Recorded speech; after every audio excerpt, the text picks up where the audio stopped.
Bismillahirrahmanirrahim. Assalamualaikum warahmatullahi wabarakatuh.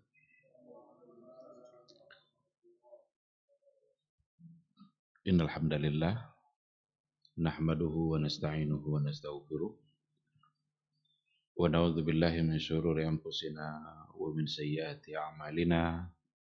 May yahdihillahu fala mudhillalah wa may yudlilhu fala hadiyalah. Asyhadu an la ilaha illallah wahdahu la syarikalah wa asyhadu anna Muhammadan abduhu wa rasuluhu la nabiyya wa la rasula ba'da. Ikhwati fillah, ma'asyaral hadirin wal hadirat, ma'asyaral hadirin wal hadirat wal mustami'in wal mustami'at, rahimani Allahu wa iyyakum.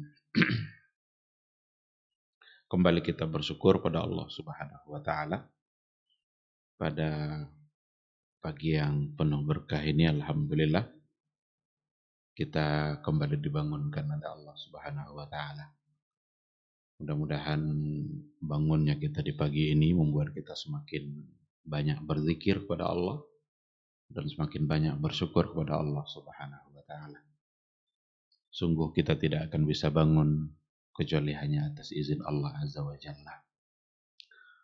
Dan mudah-mudahan detik waktu yang kita miliki selalu kita gunakan untuk berbuat baik, berbuat ibadah, sehingga kita semakin dekat dengan Allah Azza wa Jalla. Kita juga harus bersalawat dan salam untuk Rasulullah sallallahu alaihi wasallam. Allahumma salli ala Muhammad wa ala ali Muhammad. Mudah-mudahan ungkapan salawat dan salam itu senantiasa kita ucapkan untuk beliau. Kita harus senantiasa mendoakan doa-doa baik untuk Rasulullah sallallahu alaihi wasallam. Dan itu terkandung semuanya di dalam salawat dan salam itu. Mudah-mudahan kita bisa mendapatkan syafaatnya di yaumul mahsyar. Amin amin ya rabbal alamin. Ikhwati fillah, ma'asyaral hadirin wal hadirat, rahimani Allahu wa iyyakum. Kembali kita pada pagi hari ini melanjutkan kajian tauhid kita melalui kitab Al-Ushulus Tsalasah yang disarahkan oleh Syekh Muhammad bin Shalih Al-Utsaimin, Syarah Al-Ushulus Tsalasah. Kita sudah sampai pada pembahasan yang berkaitan dengan ma'rifatullah atau ma'rifatur Rabb, mengenal Allah atau mengenal Rabb. Karena sebelumnya yang sudah kita sampaikan adalah ada 3 pertanyaan yang diajukan oleh penulis sebagai bentuk pondasi, 3 pondasi. Dan ketiga pertanyaan itu ternyata adalah merupakan pertanyaan malaikat Munkar dan Nakir di saat kita nanti berada di dalam kubur setelah kita dikuburkan. Yaitu, siapa Rabb kamu? Apa agamamu? Dan siapa nabimu? Ini 3 pertanyaan malaikat nanti di dalam kubur, yang jawabannya tergantung dengan apa yang telah kita lakukan selama kita hidup di dunia. Kalau seandainya perbuatan-perbuatan kita, ucapan-ucapan kita selalu sesuai dengan apa yang diajarkan oleh Allah dan Rasul-Nya, maka insya Allah itu akan membuat kita mudah untuk menjawab pertanyaan itu. Tapi kalau seandainya perbuatan-perbuatan kita, perkataan-perkataan kita, sikap dan tindakan kita jauh dari sesuatu yang diridhai oleh Allah Subhanahu wa taala, itu menggambarkan bahwa kita lupa dengan Rabb kita, tidak kenal dengan Allah, atau tidak kenal dengan Nabi kita, bahkan juga tidak kenal dengan agama kita. Nah, oleh karena itu, menjawab ketiga pertanyaan itu menjadi penting, karena itulah 3 landasan utama atau 3 asas, 3 pokok, 3 pondasi Diawali dengan ma'rifatur Rabb. Qala al-muallifu rahimahullah, fa idza qila laka man rabbuka,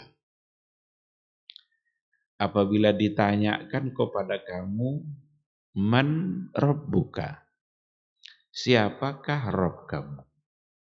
Faqul, maka katakanlah, Rabbi Allah alladzi rabbani wa rabba jami'al alamina bini'amihi.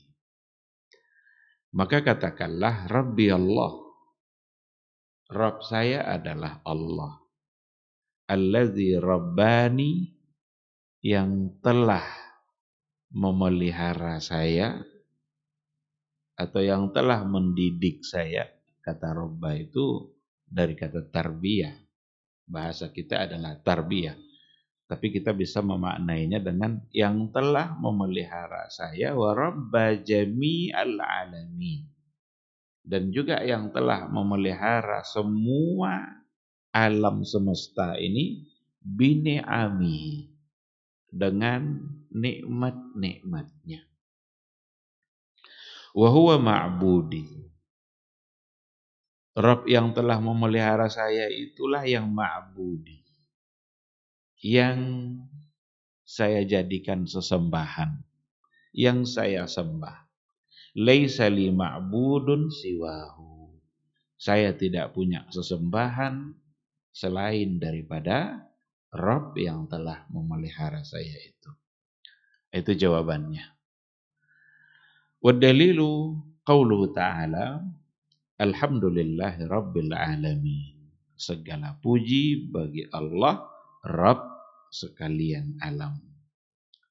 Itu ada dalam surah Al-Fatihah ayat 2 yang kita ulang-ulang terus. Wa kullu ma siwallah alam. Wa kullu ma siwallahi alam. Wa ana wahidun min dzalikal alam. Segala sesuatu selain Allah itu adalah alam. Jadi kalau dikatakan Rabbil alamin, Rabb sekalian alam, siapa al-alamin itu? Al-alamin itu adalah siwallah, selain Allah. Wa ana wahidun min dzalikal alam. Dan saya adalah satu di antara sekian alam semesta itu. Baik, ikhwati fillah. Ini yang akan kita coba bahas pada pagi hari ini insyaallah. Dan sebagian dari penjelasannya kita sudah juga ulang-ulang pada pertemuan yang sebelumnya. Tapi tidak mengapa, karena ini adalah persoalan iman, persoalan tauhid, persoalan akidah yang memang harus diulang-ulang.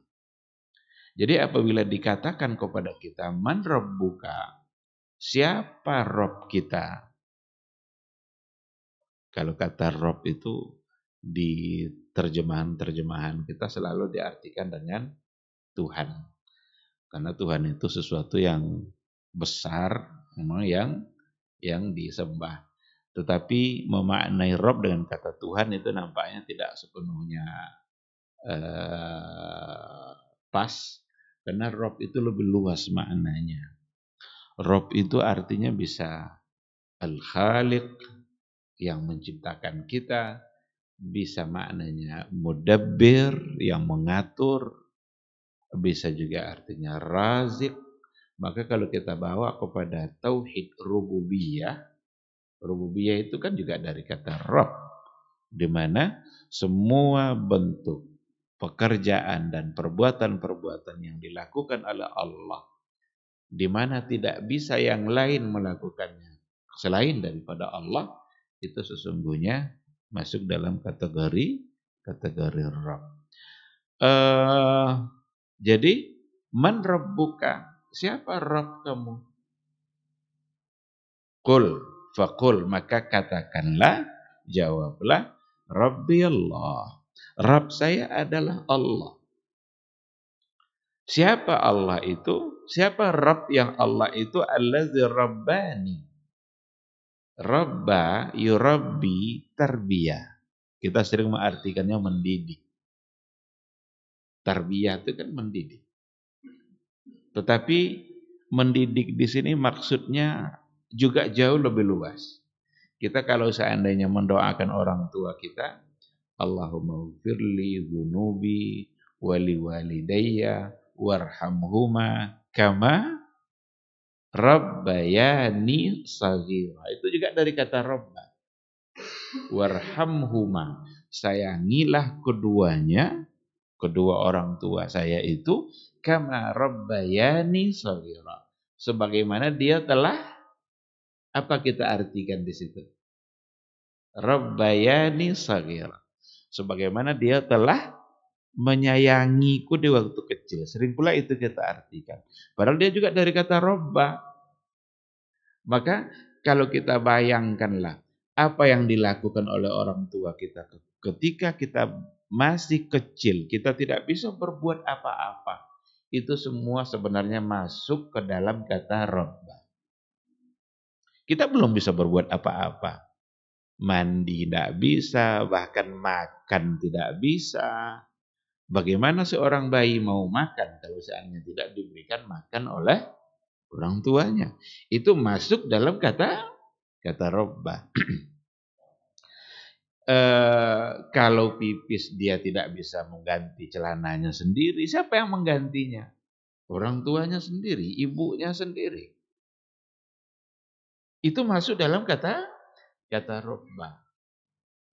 Kalau dia mandi, tidak bisa mandi sendiri, dia harus dimandikan. Itu juga bagian dari kata robba. Nah, kalau kita bawa kepada Allah Subhanahu wa Ta'ala yang telah merubah kita, mentarbiyah kita, maka maknanya sebenarnya jauh lebih luas daripada itu. Karena orang tua kita mentarbiyah kita atau memelihara dan mendidik kita seperti yang kita katakan tadi itu ketika kita masih kecil. Kalau sudah bisa makan sendiri, kita makan sendiri.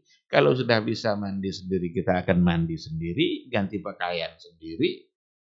Kalau sudah kita dewasa, bahkan sudah menjadi orang tua pula, kita pula yang melakukan hal yang sama untuk anak-anak kita. Ada batasannya.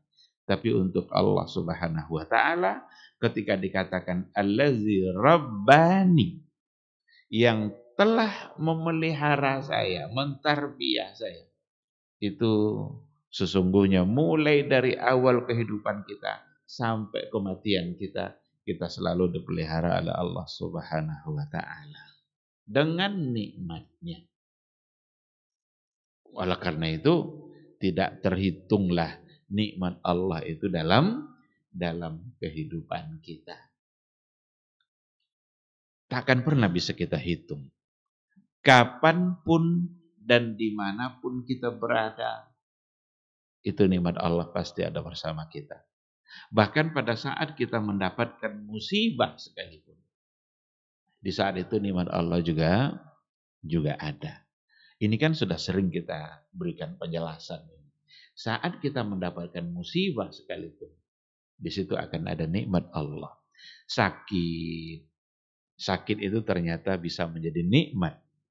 Kalau kita pahami baik-baik bahwa sakit itu membuat dosa-dosa kita terampuni oleh Allah Subhanahu wa Ta'ala. Karena orang yang sakit itu biasanya selalu dia beristighfar. Orang yang dalam keadaan sulit itu biasanya ingat kepada Allah.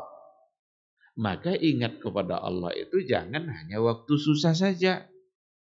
Ingatlah Allah pada saat kita senang, pada saat dalam keadaan kita dimudahkan, niscaya Allah akan ingat kita pula pada saat kita dalam keadaan sulit. Nah, maka Rabbi adalah Allah, Rabb saya adalah Allah, allazi rabbani, yang telah memelihara saya. Bukan hanya saya sendiri yang dipelihara. Bukan hanya yang mengucapkan itu saja yang dipelihara oleh Allah. Wa rabba jami'al alamina, dan juga telah memelihara alam semesta secara keseluruhan bini'amihi, dengan nikmat-nikmatnya. Kalau dikatakan al-alamin, itu bukanlah hanya manusia saja. Makhluk Allah tidak hanya manusia. Alam secara keseluruhan itu adalah makhluk Allah Subhanahu wa taala. Di situ ada manusia, di situ ada hewan, di situ ada tumbuh-tumbuhan, di situ ada benda mati, ada benda hidup. Siapa yang memelihara itu semua? Adalah Allah Subhanahu wa taala. Yang lain tidak akan pernah bisa melakukan hal yang dilakukan oleh Allah Subhanahu wa taala. Maka ini mudah-mudahan bisa mengingatkan kita dan semakin membuat kita bersyukur. Karena ternyata kita ini tidak bisa hidup tanpa Allah. Kita ini tidak bisa berbuat apa-apa tanpa Allah Subhanahu wa taala. Kita bisa bernapas karena Allah masih menyediakan oksigennya. Kita bisa bergerak karena Allah masih memberikan kesehatan kepada kita. Ada saatnya nanti kita bergerak pun susah. Kaki sudah tidak bisa melangkah, tangan sudah tidak bisa menggapai, mungkin terbaring. Tetapi dalam keadaan itu pun, kita tetap saja yang memeliharanya adalah Allah Subhanahu wa ta'ala. Dan itu semua adalah bentuk kenikmatan yang diberikan oleh Allah. Maka di dalam Al-Quran dikatakan, wa in ta'uddu ni'matallahi la tuhsuha. Jika kamu mencoba untuk menghitung-hitung nikmat Allah, niscaya kamu tidak akan sanggup dan tidak akan bisa untuk menghitung jumlah nikmat Allah itu. Kita kalau diminta untuk menghitung-hitung apa saja kira-kira di hari ini yang keadaan-keadaan yang tidak kita sukai, itu mungkin kita bisa hitung.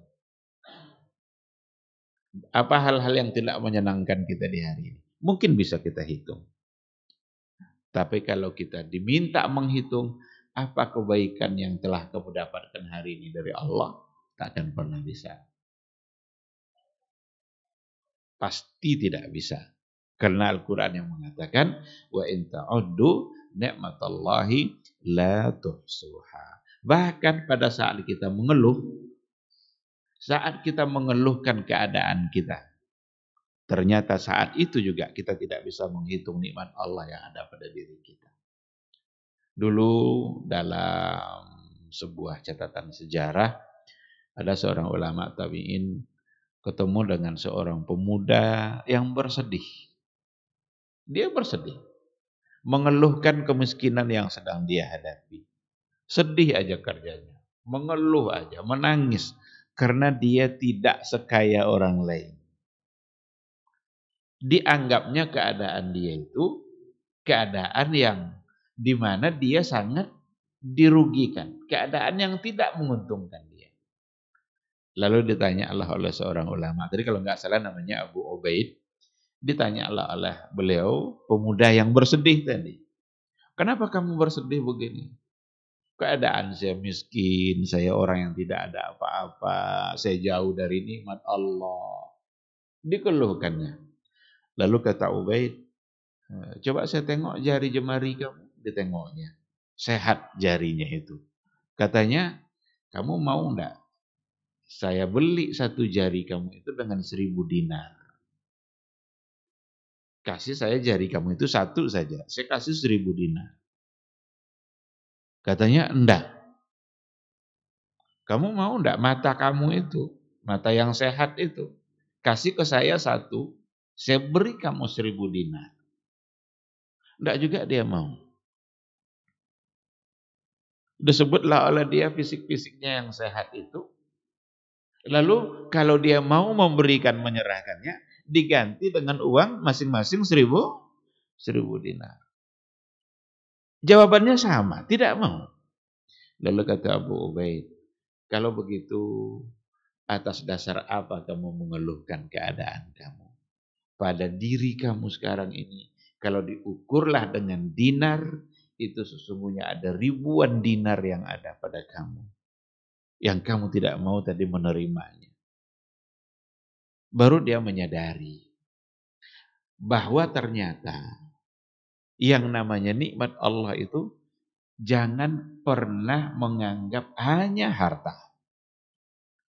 Karena ada kesalahan pada sebahagian merasa bahwa nikmat itu hanya ada pada harta. Kalau seandainya dagangannya rugi di hari itu, seolah-olah dia sudah jauh dari nikmat Allah. Seandainya hartanya hilang, itu dianggapnya dia sudah tidak lagi punya nikmat yang diberikan oleh Allah Subhanahu wa taala. Tapi ternyata yang namanya nikmat bukan hanya harta. Harta itu sebahagian kecil dari nikmat Allah. Harta bukanlah segala-galanya. Tetapi nikmat Allah itu sangat banyak dan sangat luas. Bukan hanya ada pada harta. Kesehatan fisik yang tadi itu saja, satu ruas jarinya itu saja, itu bisa dihargai dengan ribuan dinar, tapi dia tidak mau. Berarti dia lebih mengedepankan sehat daripada adanya ribuan dinar. Mata yang masih sehat, satu mata itu mau dinilai 1.000 dinar oleh Abu Ubaid. Kalau dia mau dapat dia 1.000 dinar itu. Tapi ternyata sehatnya mata lebih berharga daripada 1.000 dinar. Nah ini, maka wajarlah ketika Allah mengatakan jika coba menghitung-hitung tidak akan bisa. Semangat ibadah itu nikmat dari Allah Subhanahu wa taala. Kita bersemangat melangkahkan kaki ke rumah Allah di subuh hari, itu nikmat yang luar biasa. Karena berapa banyak orang yang sulit melangkahkan kakinya ke rumah Allah di waktu subuh. Ketika terdengar oleh kita suara azan, lalu yang ada di hati kita semangat untuk mengerjakan sholat. Itu nikmat yang luar biasa. Karena ada orang yang ketika mendengarkan azan, dia abaikan panggilan Allah itu. Dia tidak bersemangat untuk mengerjakan perintah Allah. Sesungguhnya itu adalah kecelakaan bagi hidupnya. Meskipun hartanya banyak. Meskipun hartanya melimpah. Nama baik itu nikmat dari Allah. Maka nama baik itu tidak boleh dirusak. Salah satu dari penyebab azab kubur itu fitnah. Karena fitnah itu merusak nama baik. Ada orang baik-baik saja dia lalu difitnah. Allah akan murka. Dan Rasul tidak membolehkan untuk melakukan perbuatan itu. Bahkan itu menjadi salah satu dari penyebab azab kubur. Yamshi bin namimah. Karena dia menghilangkan nikmat Allah yang ada pada diri orang. Nah, jadi Rabb kita itu adalah Dia yang telah memelihara kita dan Dia juga yang telah memelihara alam secara keseluruhan dengan nikmat-nikmatnya. Berarti seluruh alam ini sudah disediakan nikmatnya oleh Allah. Hewan, berapa banyak jumlah hewan disiapkan nikmatnya oleh Allah Subhanahu wa taala. Manusia, berapa banyak jumlah manusia sudah disediakan nikmatnya oleh Allah Subhanahu wa taala. Maka hal yang sudah sering kita ulang-ulang juga, tidak ada yang harus membuat kita risau terhadap nikmat Allah dalam kehidupan kita. Karena kehidupan kita ini yang menjaganya adalah Allah Subhanahu wa taala. Maka sandarkanlah hidup kita kepada Dia yang menjaga kita, Dia yang telah menyediakan nikmat bagi kehidupan kita. Jangan kita sandarkan kehidupan kita kepada diri kita, dan jangan sandarkan kehidupan itu kepada kemampuan dan kehebatan yang ada pada diri kita. Karena sesungguhnya kehebatan yang ada pada diri kita itu datangnya juga dari Allah, yang kapan-kapan Allah ingin mengambilnya, maka kehebatan itu akan hilang seketika. Sungguh lemah kalau kita bersandar kepada diri kita sendiri. Tapi bersandarlah kepada Dia yang kuat, yang memang Dia adalah Rabbul Alamin. Ikhwati fillah, dalam surat Toha 49 dan 50, Ada dialog antara Fir'aun dengan Nabi Musa.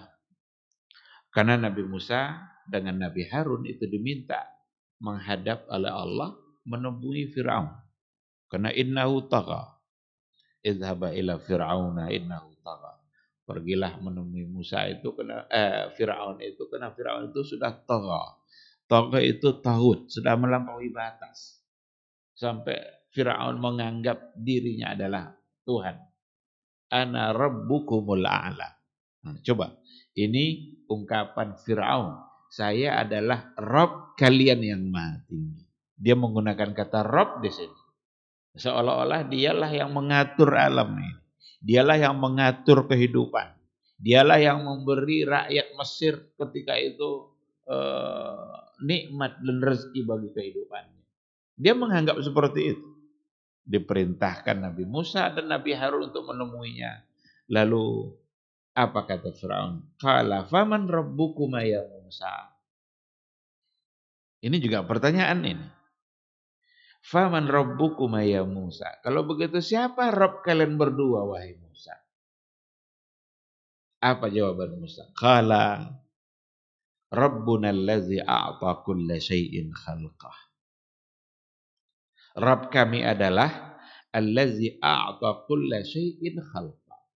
Dialah yang telah memberikan segala sesuatu bagi makhluknya.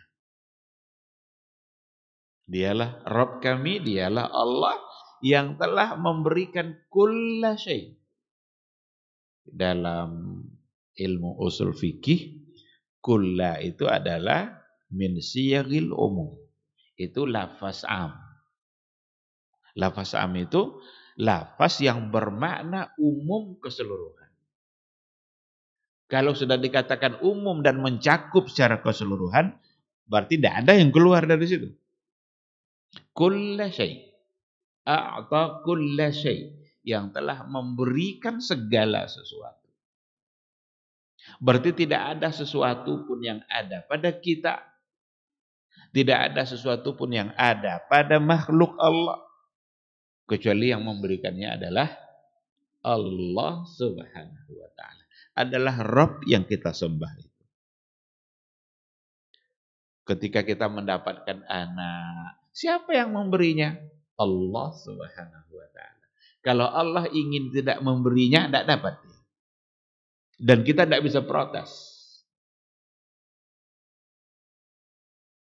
Kalau kita mendapatkan pekerjaan, lama nunggu, lama tidak dapat pekerjaan.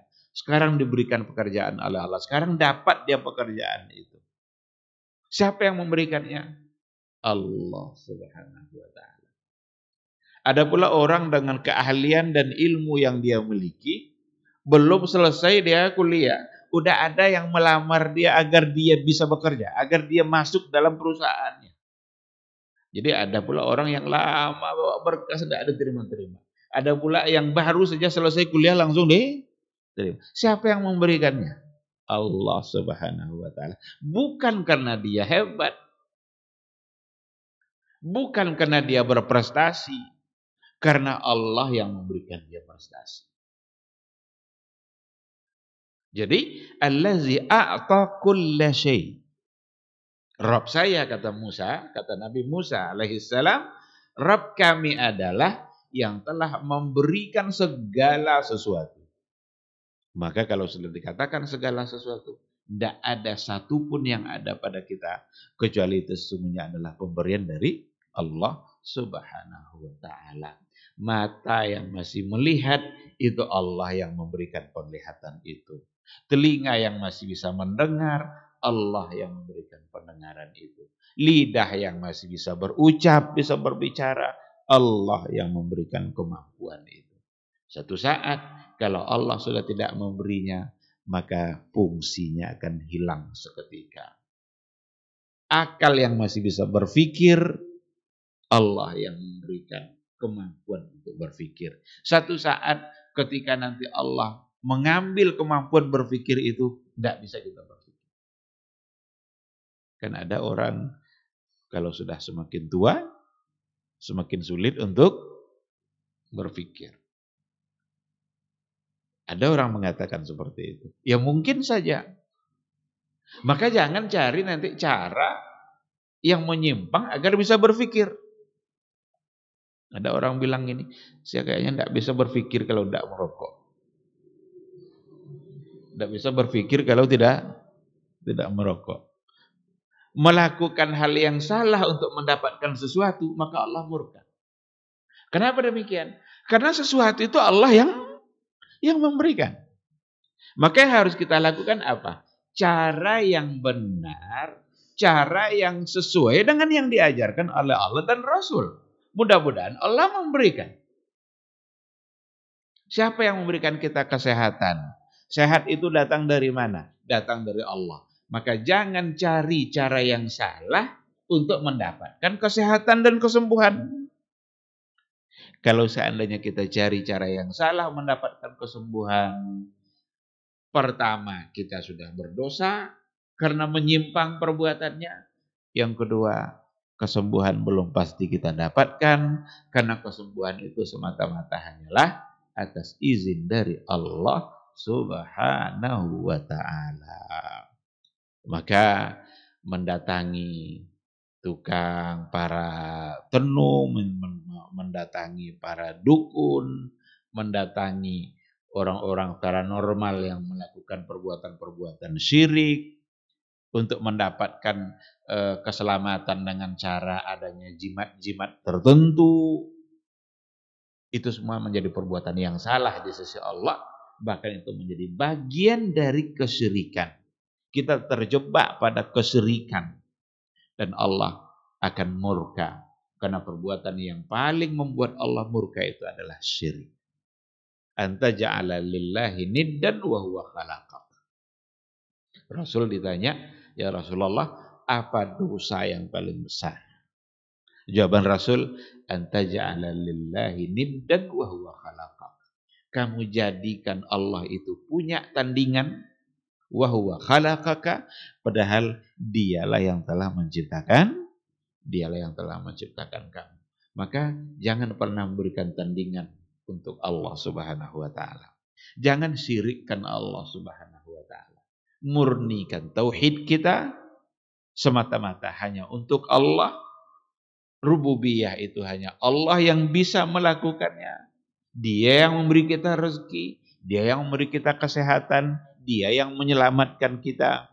Adapun tangkal-tangkal jimat-jimat itu semua adalah bisikan-bisikan syaitan yang terkadang membuat kita bisa lebih yakin dalam kehidupan kita ini. Hati-hati, jangan rusak iman kita dengan sesuatu yang salah, yang di situ ada syirik.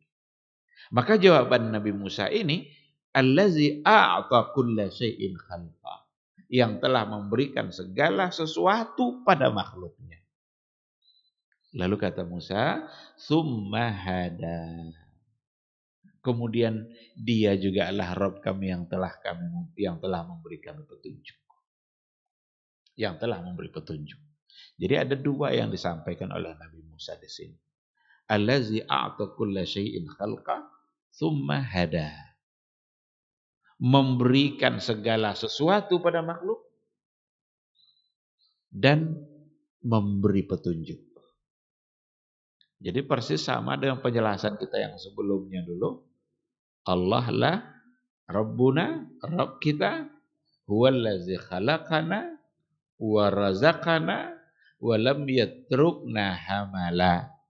Dialah Allah yang menciptakan kita, memberi rezeki kita, dan tidak membiarkan kita terombang-ambing, terkatung-katung kebingungan.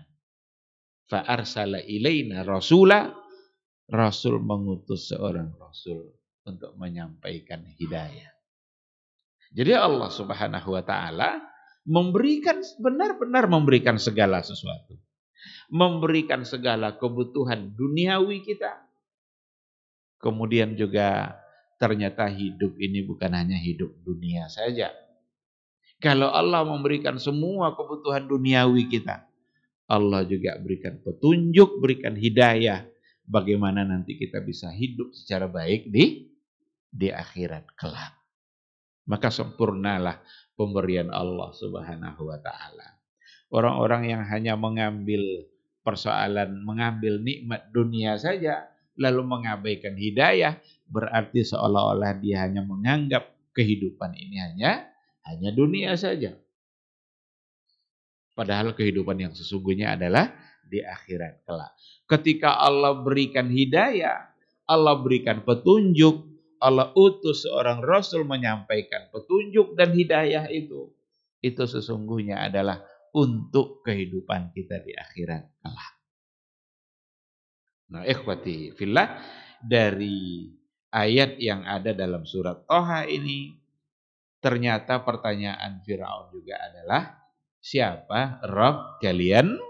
Siapa Rabb kalian berdua? Dan di sini nampak oleh kita pentingnya untuk mengenali siapa sesungguhnya Rabb kita itu. Nah, oleh karena itu mudah sekali untuk mengetahuinya. Rabb kita adalah Alladzi Rabbani wa Rabba jami'al alamin bini'ami, yang telah mengatur kita, mengatur alam semesta dengan berbagai macam nikmat-nikmat yang telah disediakan oleh Allah Subhanahu wa taala. Dan Allah itu mengatur berbagai macam bentuk kebutuhan itu semua adalah untuk kesempurnaan hidup. Kalau kita lihat umpamanya kumbang, apa nikmat yang diberikan oleh Allah untuk kumbang? Dari mana dia mendapatkan rezeki? Itu dari bunga. Dan ternyata ketika kumbang menghisap bunga itu, bunga berubah menjadi buah. Maka keteraturan alam ini secara keseluruhan itu diatur juga oleh Allah melalui nikmat-nikmat yang ada. Sehingga dengan berbagai macam kebutuhan yang berbeda itulah membuat keseimbangan yang terjadi pada alam. Dulu kan sudah pernah kita berikan beberapa contoh. Kayak kelelawar gitu kan. Kelelawar itu kalau siang dia tidur aja. Malam nanti dia baru keluar. Ternyata kalau kelelawar itu berkeliaran di siang hari, itu akan berbahaya bagi kehidupan kita. Tapi siang tidur, malam nanti dia mencari rezeki. Dan itu makhluk Allah. Allah yang mengatur seperti itu. Lebah, bagaimana dia makan, dan apa yang akan dihasilkan dari lebah. Itu semua akan menjadi baik bagi kehidupan kita. Nah, begitulah. Jadi kita tinggal mentadabburinya aja. Kita tinggal mendalaminya aja. Kalau kita mau berpikir, kalau kita gunakan akal kita ini untuk memikirkan makhluk Allah, karena nanti akan ada penjelasan berikutnya bagaimana cara mengenali Allah. Ternyata melalui makhluknya yang nanti insya Allah akan kita sampai ke situ. Nah, kalau kita benar-benar ingin memikirkannya, maka benar-benar akan bertambah keimanan kita. Bertambah ketakwaan kita, bertambah kecintaan kita kepada Allah Subhanahu wa taala. Baik, ikhwati billah. Apa dalil dari apa yang dikatakan oleh penulis tadi? Belum mengutip sebuah ayat yang sudah sangat sering sekali kita ulang-ulang. Wa dalilu qauluhu ta'ala, dan dalilnya adalah firman Allah Subhanahu wa taala, alhamdulillahi rabbil alamin.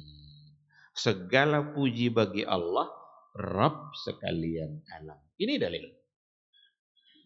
Segala puji bagi Allah. Maka yang kita puji itu sesungguhnya hanyalah Allah, karena segala puji itu hanya boleh kita berikan kepada Allah Subhanahu wa taala. Tidak boleh kita memuji yang lain tanpa membawa Allah. Karena kalau kita memuji selain Allah, berarti kita tidak lagi memberikan pujian itu hanya untuk Allah. Dulu kan juga pernah kita berikan contoh, kalau umpamanya kita dalam keadaan kesulitan, kita mungkin dalam keadaan sakit. Kita ingin membawa atau anak kita sakit. Kita ingin membawanya ke rumah sakit.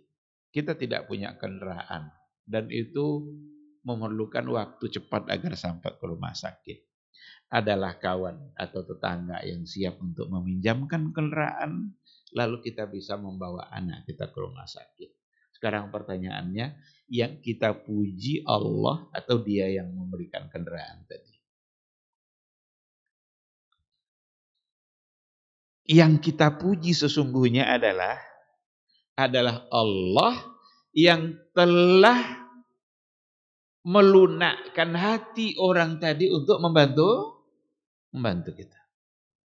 Jadi jangan orang yang dipuji-puji. Jangan sibuk kita memuji orang itu. Boleh kita berterima kasih pada orang itu. Tapi terima kasih kita harus disandarkan kepada pujian kita kepada Allah Subhanahu wa ta'ala. Karena kalaulah Allah tidak melunakkan hati orang itu untuk membantu kita, niscaya dia tidak akan membantu kita. Inilah arti dari alhamdulillahi rabbil alamin. Segala puji hanyalah untuk Allah Subhanahu wa ta'ala. Maka tidak boleh kita puji selain Allah. Bukan berarti kita tidak berterima kasih kepada orang berbuat baik. Berterima kasih. Tetapi sesungguhnya jangan lupakan di balik terima kasih kita kepada seseorang yang berbuat baik kepada kita, jangan lupakan Allah yang telah melunakkan hatinya untuk berbuat baik. Lalu di sini Rabbil Alamin. Ini yang hubungannya dengan yang tadi. Rabbil Alamin. Rabb sekalian alam. Rabb alam semesta. Kita kalau lihat makhluk Allah, ada di antara makhluk Allah yang diciptakan dari tanah, itu manusia. Ada makhluk Allah yang diciptakan dari cahaya, itu adalah malaikat. Ada makhluk Allah yang diciptakan dari api, itu adalah iblis.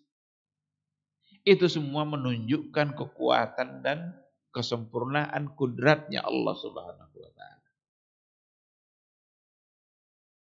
Menunjukkan kesempurnaan kemampuan Allah Subhanahu wa ta'ala.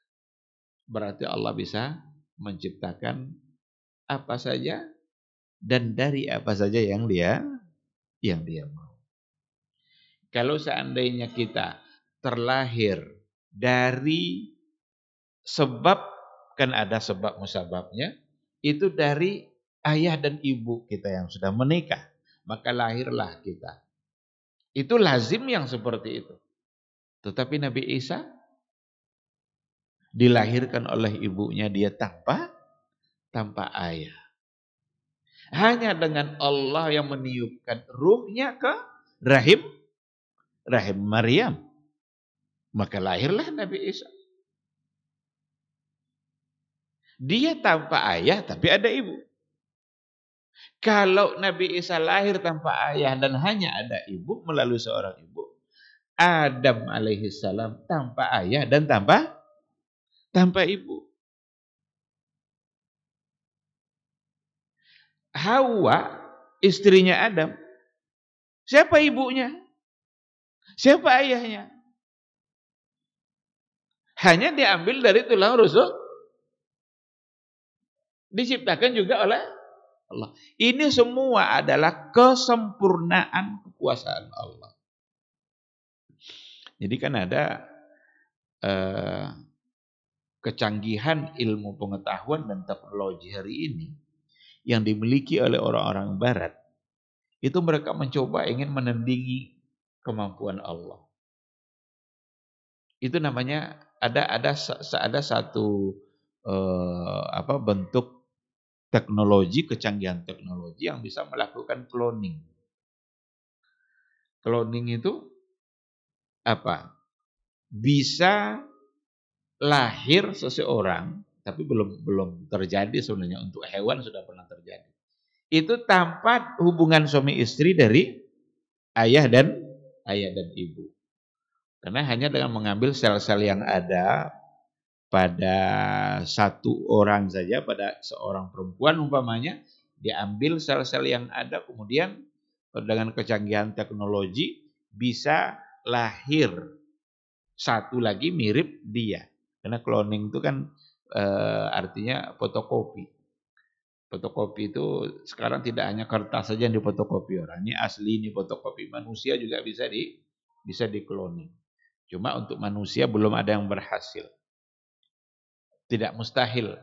Karena mereka tidak pernah merasa puas dengan ilmu yang mereka miliki, akan terus ada percobaan dan penelitian.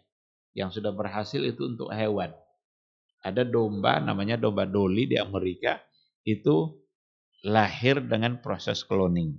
Tanpa ada hubungan jantan dan betinanya. Hanya dengan mengambil sel-sel yang ada pada satu induk, lalu kemudian lahir persis seperti induknya. Dan ingin dicoba pada manusia. Dikiranya mereka bisa menandingi Allah yang bisa menciptakan atau membuat Isa lahir tanpa ayah. Tidak akan pernah kita bisa menandingi ilmunya Allah Subhanahu wa ta'ala. Kalau sudah memiliki ilmu, jangan pernah sombong. Kalau dikatakan tidak ada yang mengetahui apa yang ada dalam rahim itu kecuali hanya Allah. Ya'lamu ma fil arham. Allah itu tahu apa yang ada dalam rahim. Sekarang kan ilmu pengetahuan juga bisa tahu apa yang ada dalam rahim.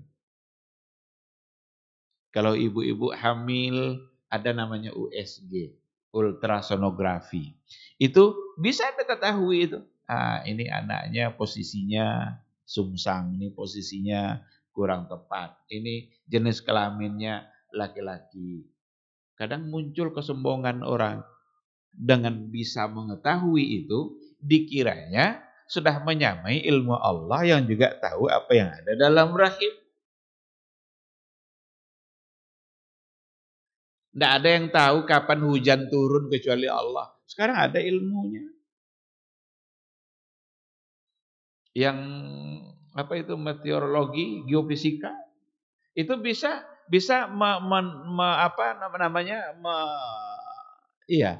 perakiraan kan, bisa memperkirakan apakah baru hujan, awan, berangin, panas, macam-macam.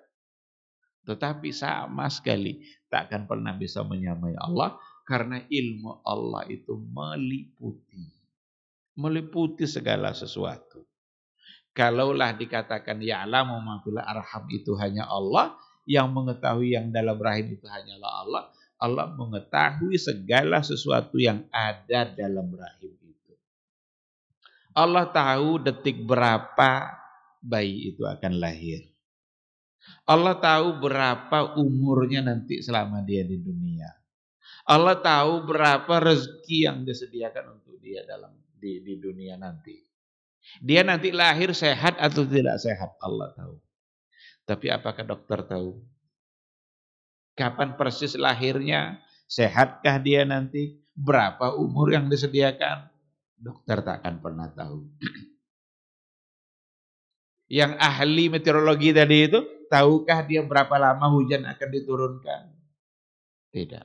Berapa jumlah tetes hujan yang akan turun? Tidak.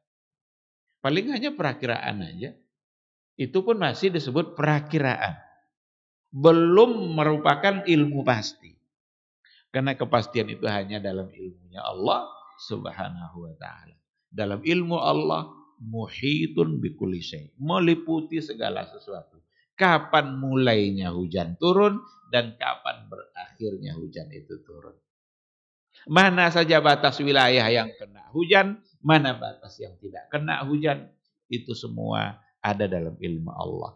Tapi dalam ilmu manusia itu tidak akan ada. Yang ada paling hanya tebak-tebakan saja. Oh, Pekanbaru besok hujan ringan. Kadang tidak jadi hujan. Atau dikatakan hujan ringan, rupanya hujan berat. Hujan lebat.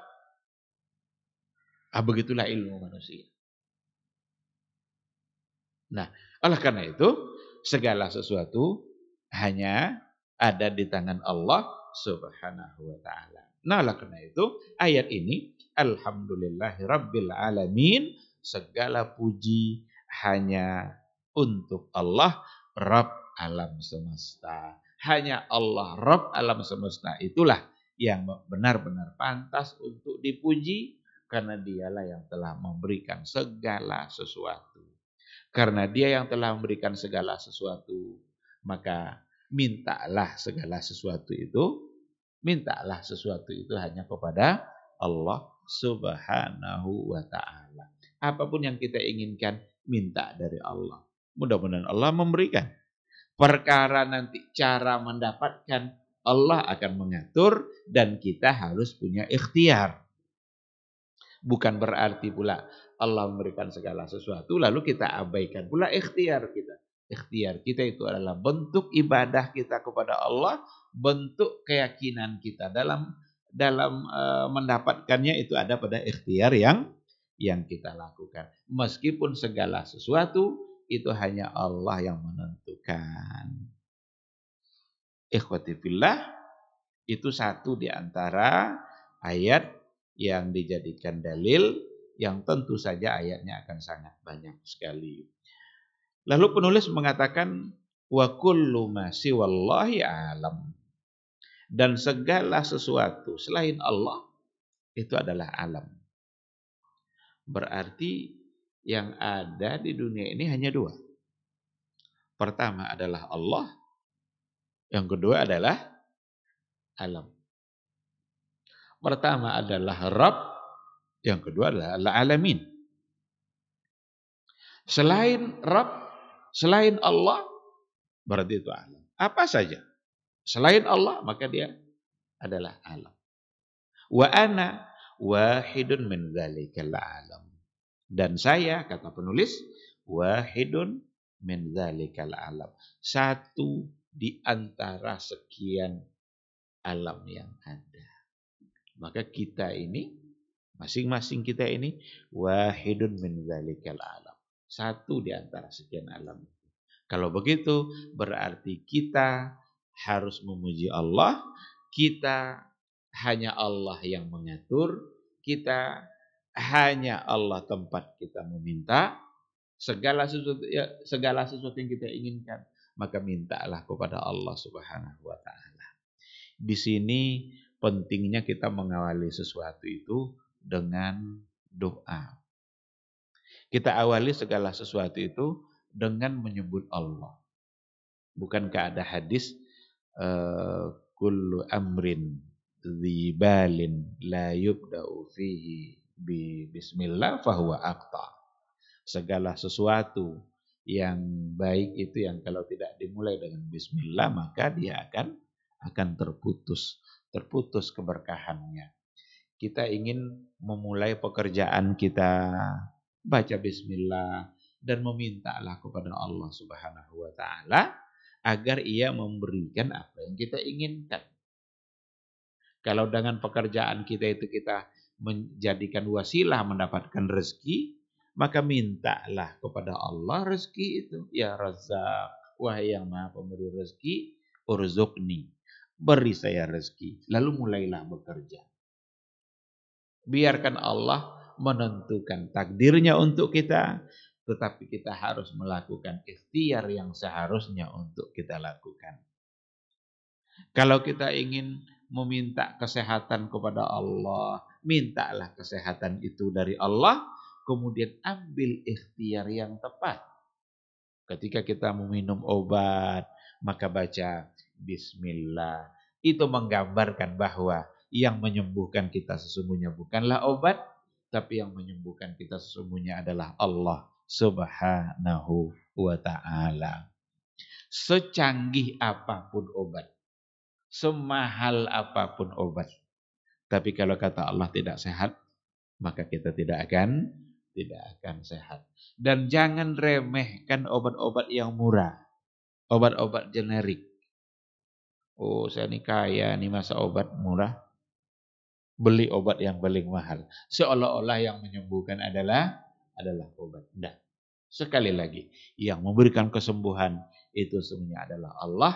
Karena Allah yang a'ta kulla syai', Allah yang memberikan segala sesuatu.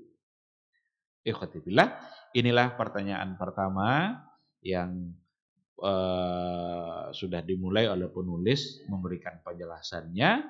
Ketika dikatakan siapa Rabb kamu, maka jawabannya Rabb kita adalah Allah yang telah mengatur saya, yang telah memelihara saya, dan juga memelihara alam secara keseluruhan bini'amihi, dengan nikmat-nikmatnya yang sudah disediakannya. Nah, ini mungkin yang kita bahas pada pagi hari ini. Kita tidak masuk pada paragraf yang berikutnya, karena yang berikutnya insya Allah berkaitan dengan bima arafta rabbak. Bagaimana cara atau dengan apa kamu mengenali Rabb kamu. Ini tentu saja pembahasannya sangat luas dan tidak mungkin untuk kita bahas pada pagi hari ini. Terima kasih atas kehadiran pada pagi hari ini.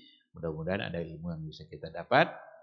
Kalau seandainya ada hal-hal yang perlu dipertanyakan, didiskusikan, dipersilahkan. Silakan. Ya, tafadhal.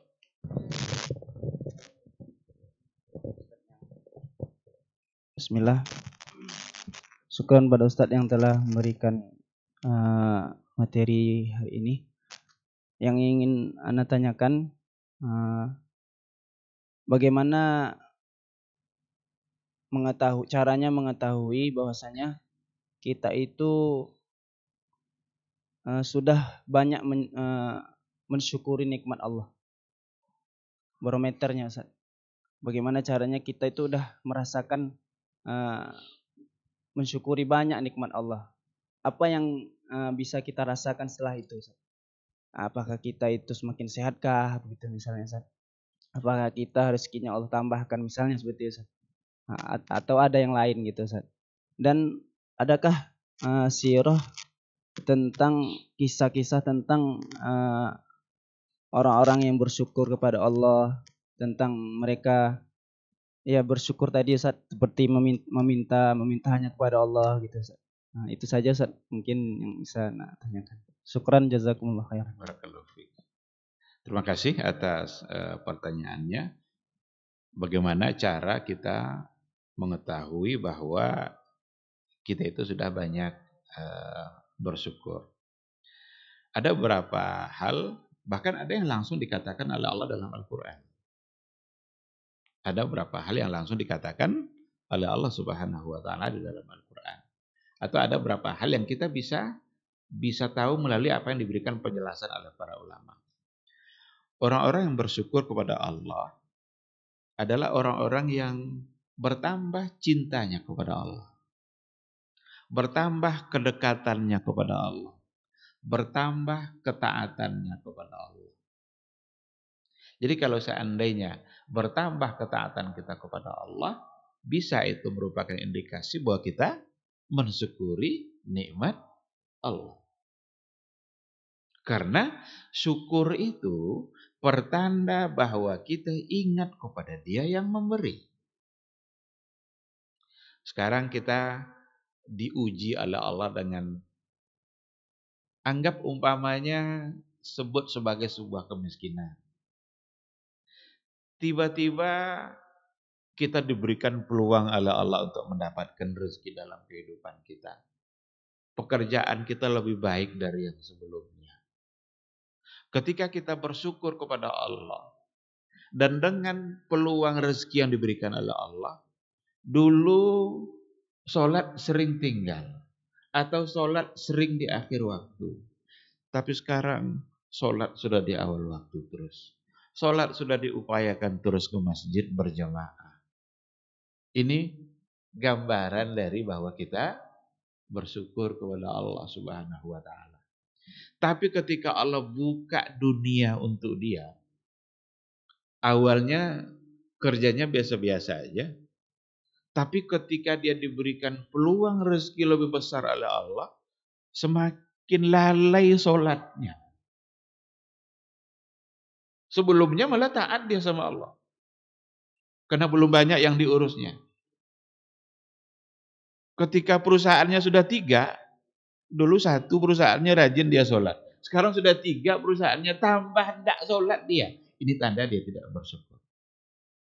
Karena membuat dia tidak semakin cinta dan tidak semakin taat kepada Allah Subhanahu wa taala. Maka ketaatan-ketaatan kita kepada Allah selalu harus ditingkatkan, dan itu sebagai bukti bahwa kita bersyukur.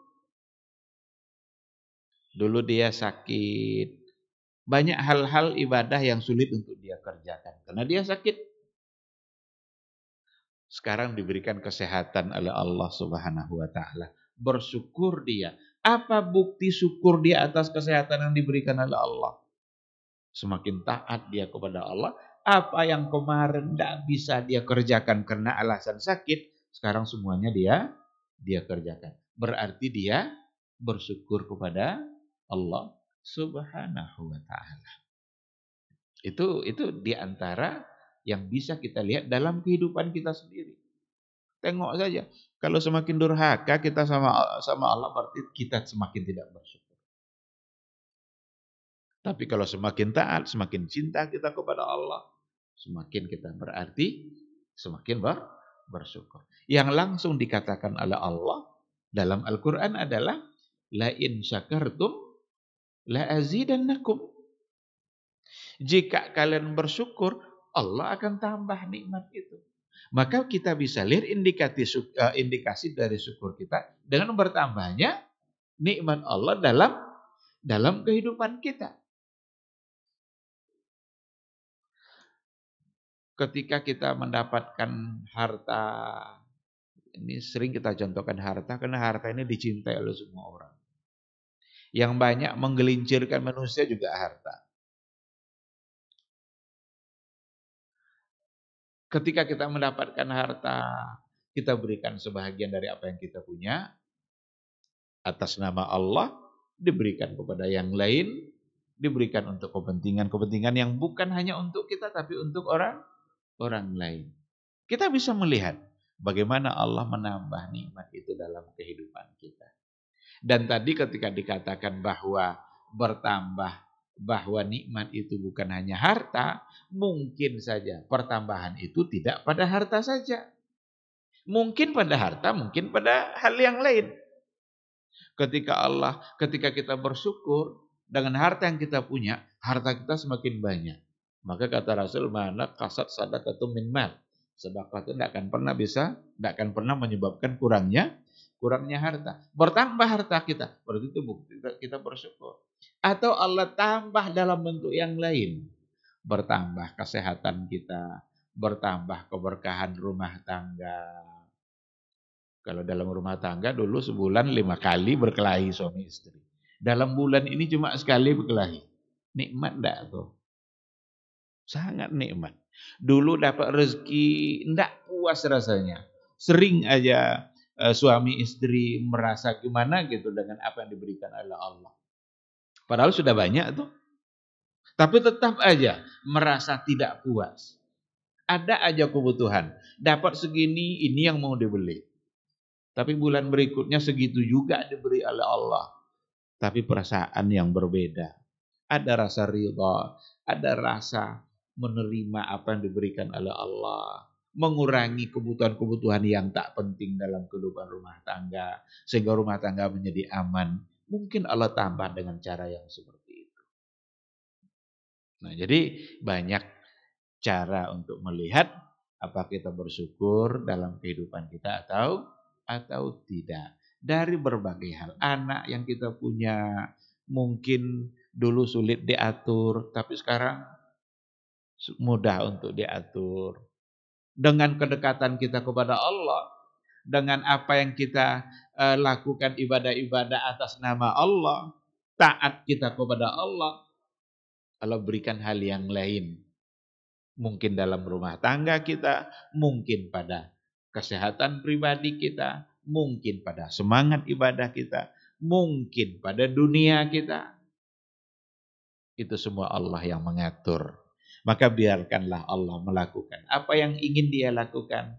Kita tinggal melakukan apa yang harus kita lakukan. Lakukan saja yang diperintahkan oleh Allah. jangan utak-atik kerja Allah. Ini kadang-kadang kerja Allah kita utak-atik, tapi kerja kita tidak lakukan. Nah ini salah. Sibuk saja kita mengutak-atik kerja Allah. Tapi kerja kita yang seharusnya kita lakukan, kita tidak lakukan. Kalaulah kita berikan ketaatan penuh kita kepada Allah, tawakal kita kepada Allah, niscaya Allah akan menentukan kebaikan-kebaikan dalam kehidupan kita. Seandainya pun ada hal yang tidak baik dalam pandangan kita, di mata Allah itu tetap adalah sebagai satu kebaikan. Sekarang seperti itu, Wallahu subhanahu wa ta'ala a'lam. Ada lagi?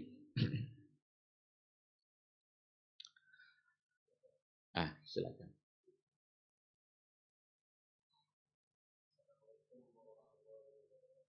Waalaikumsalam warahmatullahi wabarakatuh.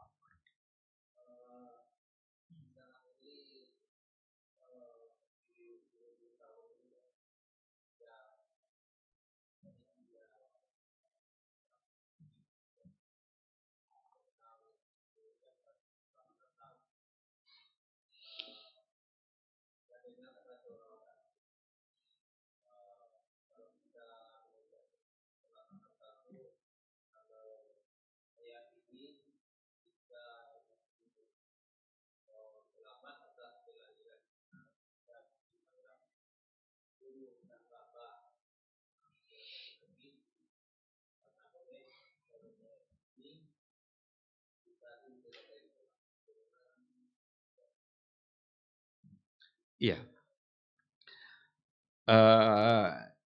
Perbincangan seperti ini selalu ada di setiap akhir tahun.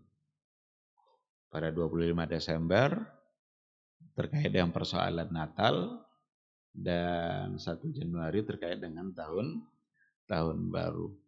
Dan wajar juga untuk selalu diingatkan karena memang orang juga sering lupa. Iman ini kan mudah sekali lunturnya. Sehingga ketika itu sudah dilupakan kembali, maka perlu pula kembali untuk diingatkan.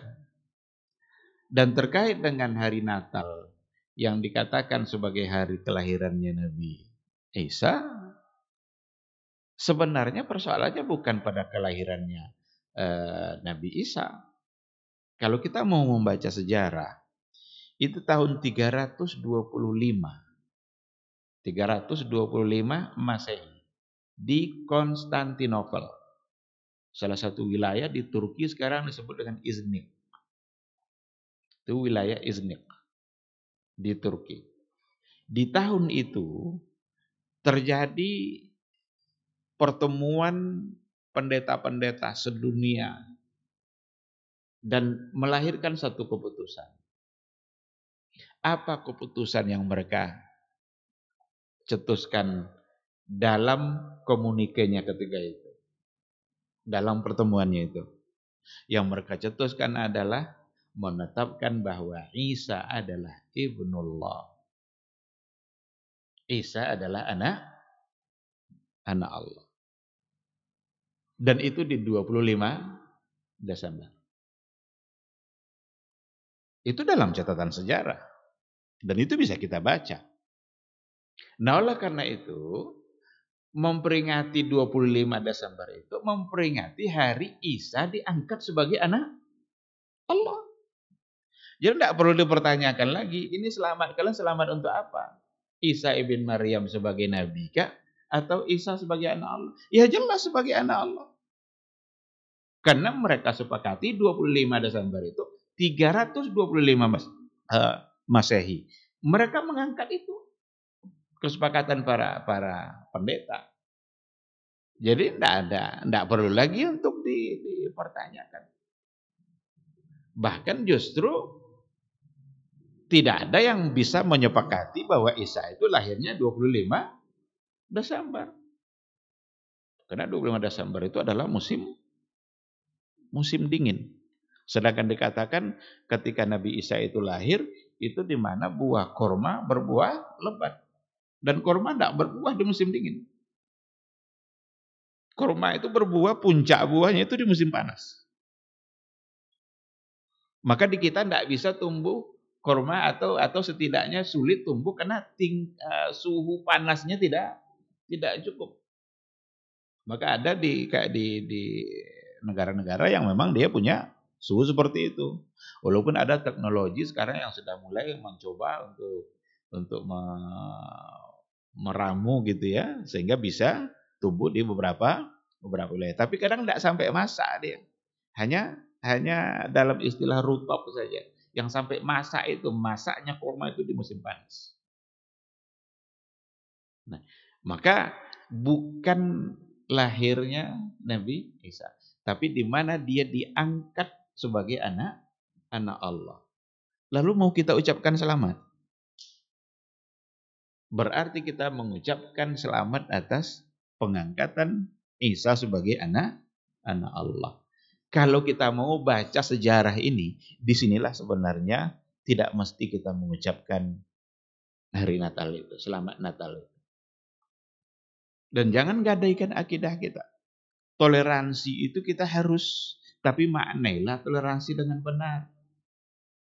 Toleransi itu tidak mesti selawat di gereja, membaca ayat Quran di gereja. Tidak ada juga untungnya bagi orang Nasrani itu kalau kita baca ayat di gereja. Itu toleransi yang salah kaprah. Toleransi itu adalah sama-sama kita menghargai keyakinan kita. Bukan mengajak orang lain atau memaksa orang lain melakukan apa yang ada dalam akidah kita. Itu salah. Mereka ingin tetap berada dalam akidahnya, kita hormati. Lakum dinukum waliyadin. Tidak boleh kita paksa. La ikraha fid din. Saya sebagai muslim ingin berpegang dengan akidah saya, Anda harus hormati. Jangan paksakan saya untuk melakukan apa yang kalian lakukan. Itu yang toleransi. Jadi bukan berarti sama-sama melakukan ibadah orang-orang lain. Mereka melakukan, kita hormati. Kita melakukan agama kita, jangan pula tidak dihormati. Nah, dulu kan Rasulullah SAW diajak itu kan seminggu, awalnya entah berapa lama itu pokoknya gantian lah. Seminggu nanti nyembah kami ikut menyembah Rabb kamu wahai Muhammad, tapi seminggu berikutnya kamu ikut pula menyembah patung kami. Atau sehari, kalau tidak seminggu sehari, atau sekali seumur hidup. Jadilah sekali seumur hidup kamu menyembah patung kami. Tidak diterima sama Rasul. Persoalan akidah ada ketegasan. Ada hal-hal yang di situ tegas dan mutlak, jangan diutak-atik. Ini masalah akidah. Ini persoalan keyakinan. Maknailah toleransi itu dengan benar, jangan dimaknai dengan cara yang salah. Oh, mereka kan sudah mengucapkan selamat Idul Fitri juga untuk kita. Apa untungnya bagi kita mereka ucapkan Idul Fitri? Bertambah mulia kita kalau mereka ucapkan selamat Idul Fitri untuk kita. Enggak. Dan tidak perlu mereka ucapkan. Buat apa?